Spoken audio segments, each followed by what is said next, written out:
Samantala makakusap din natin ngayon si Atty. Terry Ridon, Legal Counsel po ng Grupong Bayan. Good morning po, Atty. Ridon. Good morning, Arnold. Opo, ito pinapakita nga namin yung video.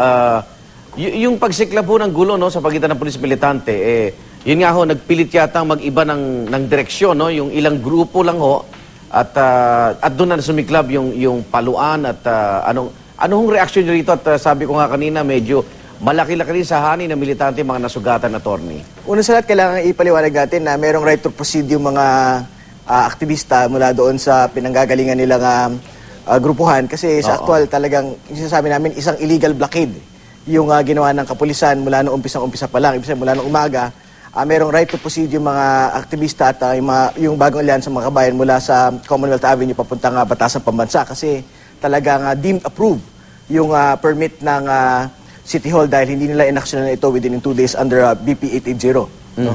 Hindi naman namin kinokondone yung violence, of course, pero talagang kailangan nyo intindihin na... So, ibig sabihin, pag hindi inaksyonan yung permiso, ang tingin nyo aprobado yon? Oo, kung tulog-tulog sa pansitan si Mayor Herbert Bautista, doon sa 2 araw na palugit para bigyan ng permit ang mga Pero pag militante. sinabi ni, kunyari, ginawa naman ni Herbert, hindi inapruban, tutuloy din kayo? Hindi, ano ho yun eh. Ibig sabihin, iba ho yung hindi natutulog sa pansitan doon sa denial ng permit. No, yung inantay po namin, parang 10 araw po kami nag-antay.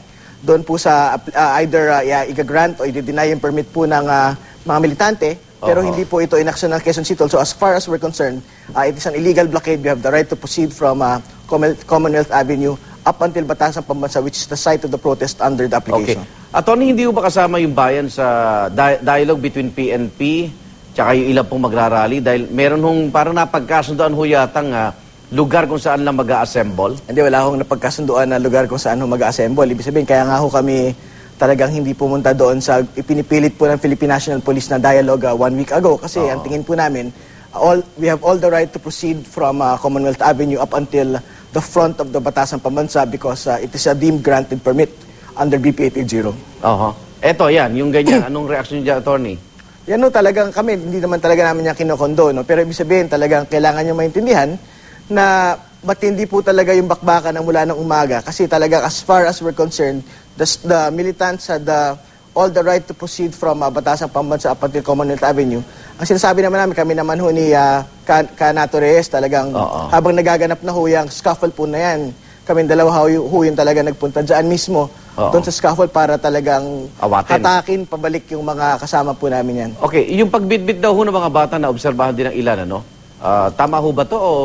Kasi nako-compromise din ho yung kanilang kaligtasan. Yung pong siyempre, dahil isa naman po talaga itong inasahan naming mapayapang protesta. At isa sa mga usapin po talaga na binibitbit ng mga militante ay usapin po ng K-12 at ang usapin po ng edukasyon. Talagang nandyan po yung mga kabataan. At talagang hindi naman namin inaasahan na hanggang doon sa dispersal, hanggang doon sa talagang bakbakan sa pagitan ng pulis at militante, ay talagang maisasama at masasaktan yung mga kabataan. Okay, eto, observation lang ho, talaga ba ho ba sinasadyang manggulo para ho medyo mas madramatize daw ho yung rally ninyo, attorney? Sa aktual, wala ho naman sa plano yung mga drama-dramahan po na yan. Kasi sa aktual naman, talagang gusto natin pinag-usapan dito, bukod doon sa bakbakan gusto natin pag-usapan yung mga hindi po nagawa ni Presidente Aquino sa loob ng 2 taon. Okay, doon sa mga nasaktan ho, may plano kayong kasuhan ho, Atty. Ridon? Tingin ko naman mula sa umpisa pa lang na merong illegal blockade sa hanay po ng Philippine National Police. Talagang hinahanda na ho namin mga kaukulang kaso doon po sa violation ng BP 880 sa pagharang po sa amin ng kapulisan. At doon po sa siyam na po na talaga nasugatan ng matindi-tindi. Doon po sa naganap po na bakbakan sa pagitan ng pulis at ng mga militante. Yung batong tumama ho sa aming assistant cameraman?